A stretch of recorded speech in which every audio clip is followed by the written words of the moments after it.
మహబూబ్ నగర్ జిల్లా వ్యాప్తంగా మూడో విడత ఎన్నికలకు రంగం సిద్ధమైంది. ఈరోజు సాయంకాలం 5 గంటల వరకే ప్రచారానికి చివరిది. అయితే మహబూబ్ నగర్ జిల్లా జడ్చర్ల నియోజకవర్గం జడ్చర్ల మండల పరిధిలో ఉన్న కొడగాలి గ్రామ పంచాయతీకి వెళ్తాము. కొడగాలి గ్రామ పంచాయతీ పరిధిలో రాజేందర్ రెడ్డి భారతీయ రాష్ట్ర సమితి బలపరిచిన అభ్యర్థి సర్పంచ్ అభ్యర్థిగా పోటీ చేస్తున్నాడు. వాళ్ళ ప్రచారం ఎలా కొనసాగుతుంది, ఊర్లో ప్రజలు వాళ్ళని ఏ విధంగా ఆశీర్వదిస్తున్నారు, ఊర్లో వాళ్ళు ఏ నినాదంతో గెలవడానికి ముందుకెళ్తున్నారు, ఇప్పుడు మనం రాజేందర్ రెడ్డి మన పక్కనే ఉన్నాడు, వాళ్ళని అడిగి తెలుసుకుందాం. నమస్తే రాజేందర్ రెడ్డి గారు. ఓకే, మీ ప్రచారం ఎలా కొనసాగుతుంది? బ్రహ్మాండంగా కొనసాగుతుంది. గ్రామ అందరూ అమ్మలు, అక్కలు, పెద్దలు అందరూ కలిసి నన్ను ఎన్నుకోవడం జరిగింది. బీఆర్ఎస్ పార్టీ తరఫున బీఆర్ఎస్ మద్దతుతో నేను నిలబడడం జరిగింది. మరి గ్రామంలో అనేక సమస్యలు ఇదివరకు మా గత సర్పంచులందరూ తీర్చడం జరిగింది. ఇంకా కొన్ని సమస్యలు ఉన్నాయి. ఊరుకు మేజర్గా బస్ సౌకర్యం కావాలి. అండర్ గ్రౌండ్ డ్రైనేజ్ కంప్లీట్ అయ్యింది గత సర్పంచ్లో. మరి మాకు మత్తపల్లిలో కూడా అండర్ గ్రౌండ్ డ్రైనేజ్ చేయడానికి సిద్ధంగా ఉన్నాం. మేజర్ స్కూలు బస్సు ఇవాళ మా ఊరికి బస్సు లేదు గత కొద్ది రోజులతో. ఇప్పుడు ఫ్రీ బస్సు వచ్చినాక అందరూ ఫ్రీ బస్సును ఆశిస్తున్నారు. స్కూల్ పిల్లలు ఉన్నారు, అది ఏర్పాటు చేయడానికి సిద్ధంగా ఉన్నాం. రెండవది, మా ఊళ్ళో బీఆర్ఎస్ పార్టీ ఉన్నప్పుడు లింగంపేట దగ్గర చెక్ డ్యామ్ కట్టడం జరిగింది. ఇంకో చెక్ డ్యాము పురోపల్లి దగ్గర చెక్ డ్యామ్ శాంక్షన్ అయ్యింది గతంలో. మరియు మా ఊళ్ళో హాస్పిటల్ కట్టడానికే ఒక దాత ముందుకొచ్చిండు. Hospital building కట్టడానికే. మరి బ్యాంకు కొరకు కూడా బ్యాంక్ కార్డ్స్ కలిసినాం మేము ఉన్నప్పుడు. అది కూడా తొందరనే బ్యాంకు అయిపోతుంది. గ్రామీణ బ్యాంకు 100 ప్రగతి వనం దగ్గర జాగా ఉంది. మేము గెలవంగానే ప్లాట్లు లేని వాళ్ళకు 100 ప్లాట్లు ఇస్తాం. మరి మక్తపల్లి దగ్గర కూడా ఒకటి సిఆర్ఆర్ ఫౌండేషన్ తరఫున ఒకటి మక్తపల్లి కాడ బస్ షెల్టర్ కూడా ఏర్పాటు చేయడానికి మాట ఇవ్వడం జరిగింది. 2 కిలోమీటర్ల సీసీ రోడ్డు కూడా వేయాలి. విలేజ్లో మ్యాక్సిమం వేసినాం. ఇంకో 2 కిలోమీటర్లు అయితే ఊరంతా సీసీ రోడ్లు అయిపోతాయి. కొత్తకోట కాలనీ నుంచి 1.5 కిలోమీటర్న్నర అండర్ గ్రౌండ్ డ్రైనేజ్ తీసుకురావాల్సిన అవసరం ఉంది. మస్తుగా అది ఏర్పాటు చేస్తాం. అయితే ఒకవేళ మీరు గెలిస్తే ఈ అక్రమ ఇసుక రవాణా మీద ఎలాంటి చర్యలు తీసుకుంటారు? అక్రమ ఇసుక అనేది మేమే అందులో కేసులు ఉండి మేమే ఆపినాం. ఇదివరకు కేసులలో కూడా మా పేర్లు ఉన్నాయి.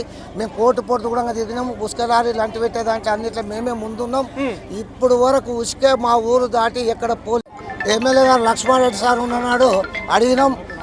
మనతో ఇస్తామని అన్నారు. రాజాపూర్ అనుకోకుండా రాజాపూర్ జరిగింది. రోడ్ మీద నుండి ఉదాహరణ ఊరుకొండపేట జరిగింది. మాకు తర్వాత ప్రియారిటీలో ఇస్తాం, మీకు జడ్చర్లకు నియరెస్ట్గా ఉన్నారు, ఇవన్నీ చేస్తామని చెప్పారు. మండల కేంద్రం కూడా 100% చేయిస్తాం. ఇది పక్కా. మేము ఏ ప్రభుత్వం ఉన్నా ప్రభుత్వంతో కొట్లాడి చేయించుకునే హక్కు మాకుంది. అన్ని ప్రభుత్వాలు చేయవలసిందే. ప్రభుత్వం ఉంటేనే పనులు అవుతాం అనేది తప్పు. ప్రభుత్వం గతంలో నేను ఓ టర్మ్ సర్పంచ్ ఉన్నప్పుడు తెలుగుదేశం గవర్నమెంట్ ఉన్నప్పుడు ఈ ఊరికి బ్రిడ్జి కూడా మా ఆయంలో అయింది. ఇంకా కూడా జడ్పీ వైస్ చైర్మన్ ఉన్నప్పుడు ఈ రోడ్ అంతా మేము స్టైల్ చేసుకో జరిగింది. Central lighting.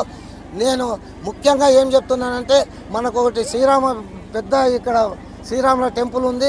ఆ టెంపుల్కు ముఖదారం హై స్కూల్ దగ్గర దాతలు కట్టిస్తామని అన్నారు. ఆ దాతలను పట్టుకొని అది చేస్తాను. ఇంకోటి నేను సర్పంచ్గా ఉన్నప్పుడు బిగ్ హెల్ప్ చిన్న చదువుకునే పిల్లలకు 25 మందికి నా ఫ్రెండ్స్ అమెరికాకి వెళ్ళి ఆ బిగ్ హెల్ప్ ఫౌండేషన్కి వెళ్ళి 25 మందికి నెలకు 500 రూపాయలు డోనర్షిప్ కూడా చేస్తున్నారు. ఇప్పటికీ కనీసం 20 ఏళ్ళు అయింది.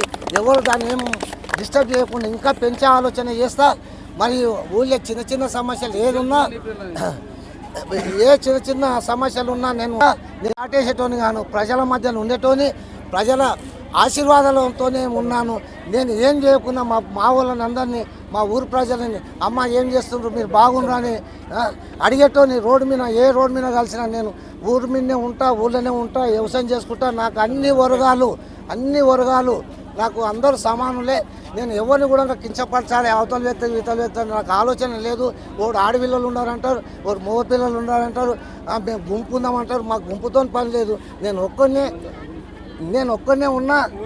ఊరోళ్ళంతా నా వెంబడి ఉన్నారు. నాకు అవకాశం ఇచ్చిండ్రు. ఈ అవకాశాన్ని సద్వినియోగం చేసుకొని వాళ్ళకు పూర్తి సేవ చేస్తాం.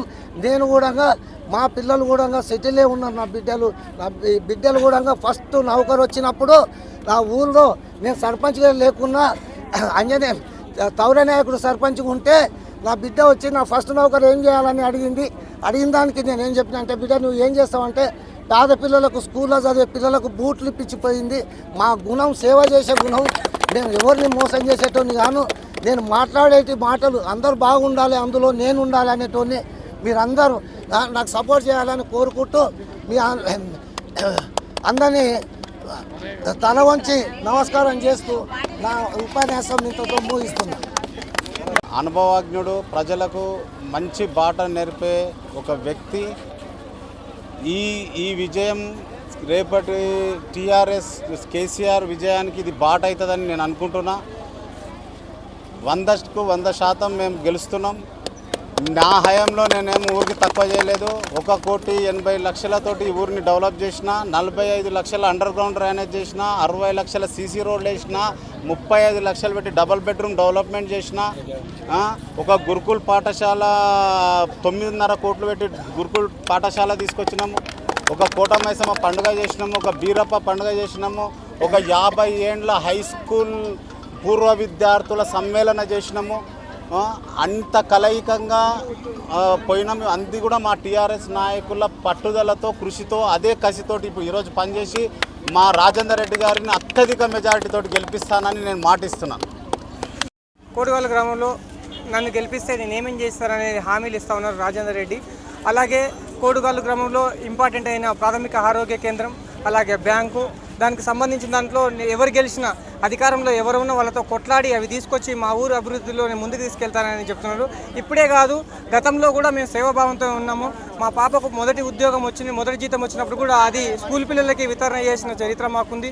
గత 10 ఏళ్ల హయాంలో కూడా బటర్ఫ్లై లైట్లు పెట్టించినాము, తర్వాత సీసీ రోడ్లు వేపించాము, అండర్ గ్రౌండ్ డ్రైనేజీలు చేసినామన్నారు.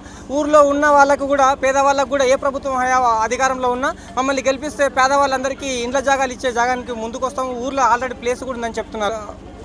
గెలిచే దిశగా రాజేందర్ రెడ్డి గారు దూసుకుపోతున్నట్టు తెలుస్తూ ఉంది. గ్రామస్తుల కోరిక కూడా ఒకటే, కోడుగల్లుని మండల కేంద్రం చేయాలి, చేస్తే మాకు అన్ని సౌకర్యాలు వస్తాయి, ప్రతి చిన్న విషయానికి జడ్చర్ల పరిగెత్తాల్సిన అవసరం లేదని కోరుకుంటున్నారు. మరి ఎల్లుండి జరిగే ఎన్నికల్లో రాజేందర్ రెడ్డి గారు ఎంత మెజార్టీతో గెలుస్తారనేది వేచి చూద్దాం. కెమెరామ్యాన్ మహేష్తో జయపాల్.